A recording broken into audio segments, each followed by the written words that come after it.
আসসালামু আলাইকুম। তৃতীয় অধ্যায় দোতরফা দাখিলা পদ্ধতি। দোতরফা দাখিলা পদ্ধতির মূলনীতি বা বৈশিষ্ট্যগুলো আমরা আজকে জানব।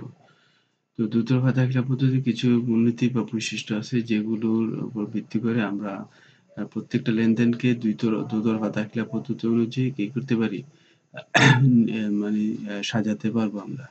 তো প্রত্যেকটা লেনদেনই আমরা জানি লেনদেনের অধ্যায়ে পড়ছি যে প্রত্যেকটা লেনদেনে দুইটা পক্ষ থাকে, দুইটা দিক থাকে বা দুইটা তরফ থাকে। তো এইগুলার বৈশিষ্ট্য যেমন প্রথম বৈশিষ্ট্যটা হচ্ছে যে সমান অঙ্কের আদান-প্রদান। তো দুইটা পক্ষ এক পক্ষ যদি 10,000 টাকা হয় অপর পক্ষ 10,000 টাকা হবে অর্থাৎ সেম টাকা হবে। এই জন্যই বলা হয়েছে যে সমান অঙ্কের আদান-প্রদান। গ্রহণ যত টাকা প্রদান ঠিক তত টাকাই।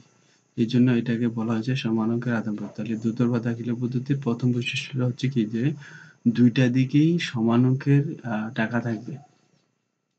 তারপরে হচ্ছে দ্বিতীয় নাম্বার যেটা সামগ্রিক ফলাফল। তো প্রত্যেকটা লেনদেনই যখন আমরা দুইটা দিকে বা দুইটা পদ্ধতি বা দুইটা দুতরফা অনুযায়ী যখন আমরা সাজাবো সব শেষে আমরা একটা ফলাফল পাবো যেটাকে বলা হয় সামগ্রিক ফলাফল। তো তারপরে হচ্ছে ৩ নাম্বার যেটা এটা হচ্ছে যে ডেবিট ও ক্রেডিট করা। তো প্রত্যেকটা লেনদেনে যেহেতু দুইটা দিক হবে এই দুইটা দিকে হিসাব বিজ্ঞানের ভাষায় ব্যবসায়ের ভাষায় কি বলে এটাকে ডেবিট ও ক্রেডিট করা। অর্থাৎ এখানে দুইটা দিকের মধ্যে অবশ্যই একটা থাকবে ডেবিট আর একটা থাকবে ক্রেডিট। একটা গ্রহীতা বা দাতা মানে গ্রহীতাকে যে গ্রহণ করবে তাকে কিন্তু বলা হয় ডেটর বা ডেবিট আর যে প্রদান করে দাতা তাকে বলা হয় কি ক্রেডিটর বা ক্রেডিট। তো এরপরে হচ্ছে ৪ নাম্বার যে বৈশিষ্ট্যটা এটা হচ্ছে দাতা ও গ্রহীতা। এটা আসলে দাতা ডেবিট ও ক্রেডিটের বাংলা অর্থ হচ্ছে দাতা ও গ্রহীতা। ঠিক আছে এই যে ডেবিট মানে হচ্ছে কি গ্রহীতা আর ক্রেডিট মানে হচ্ছে দাতা। তাহলে ডেবিট ও ক্রেডিট বাংলা হচ্ছে দাতা ও গ্রহীতা। এটা যেমন ডেবিট ও ক্রেডিট দুইটা দিক দাতা ও গ্রহীতা দুইটি দিক শুধু জাস্ট এই দুইটা ইংরেজি শব্দের বাংলা হচ্ছে এটা। তাইলে এইটা হলো যে বাংলা মানে গ্রহীতা এবং দাতা মানে ডেবিট ও ক্রেডিট। তো একটার সাথে আরেকটার কি আছে একটা লিঙ্ক আছে যোগসূত্র আছে। তো সবশেষ যেই বৈশিষ্ট্যটা আছে অর্থাৎ আমরা এখানে ৪টা বৈশিষ্ট্য করে এটা হলো ৫ নম্বর বৈশিষ্ট্য। ৫ নম্বর বৈশিষ্ট্য হচ্ছে দ্বৈত সত্তা। দ্বৈত সত্তা আবার ঠিক আগের মতোই দ্বৈত সত্তা মানে দ্বৈত মানে হচ্ছে ২ আর সত্তা মানে হচ্ছে দিক। তাইলে ২টি দিক। ওই ২টা দিকই কি দাতা ও গ্রহীতা, ডেবিট ও ক্রেডিট। তো ডেবিট ক্রেডিটের বাংলা দাতা ও গ্রহীতা আর এই যে দুইটা দিক এদেরই বলা হয় দ্বৈত সত্তা। এই দিকগুলো ডেবিট ক্রেডিট বলি বা অথবা দাতা গ্রহীতা বলি এগুলোকে কিন্তু বলা হয় কি দ্বৈত সত্তা মানে দুইটি সত্তা বা দুইটি দিক। তো এইটা যেহেতু দুই দিকের টাকা সমান তো এই জন্য এখানে বলা হয়েছে যে সমান অঙ্কের আদান প্রদান হবে। তো এরপরে আমরা দেখতে পারি যে এই ডেবিট ও ক্রেডিট নির্ণয়ের কিছু কৌশল আছে। ডেবিট ও ক্রেডিট নির্ণয়ের কৌশল কি?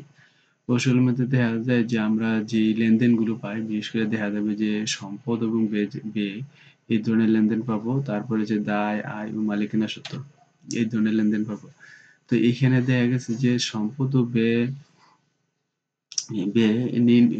ব্যয় যদি থাকে আমরা তখন কি করব? ডেবিট ক্রেডিট কিভাবে নির্ণয় করব? সম্পদ ও ব্যয়ের ক্ষেত্রে এখানে যদি বৃদ্ধি হয়, সম্পদ যদি বৃদ্ধি হয় বা ব্যয় বৃদ্ধি হয় তখন আমরা এটাকে ডেবিট করব। যে লেনদেনটাতে সম্পদ এবং ব্যয় বৃদ্ধি পাবে সেখানে আমরা কি করব? এটাকে ডেবিট করব। তারপরে হচ্ছে যদি সম্পদ ও ব্যয় যদি হ্রাস পায়, কমে তাইলে তখন এটা আমরা ক্রেডিট করব। তাইলে হ্রাস পেলে হচ্ছে কি ক্রেডিট। অর্থাৎ সম্পদ ও ব্যয় যদি বৃদ্ধি পায় তাহলে ডেবিট আর সম্পদ ও ব্যয় যদি হ্রাস পায় তাহলে হচ্ছে ক্রেডিট।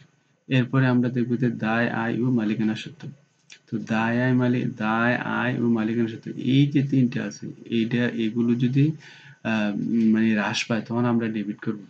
এটার কিন্তু বিপরীত। এখানে যে বৃদ্ধি ডেবিট আর হচ্ছে হ্রাস ডেবিট। তার মানে এই যে সম্পদ ও ব্যয়ের বিপরীত হচ্ছে দায়, আয়, মালিকানা সত্ত্ব।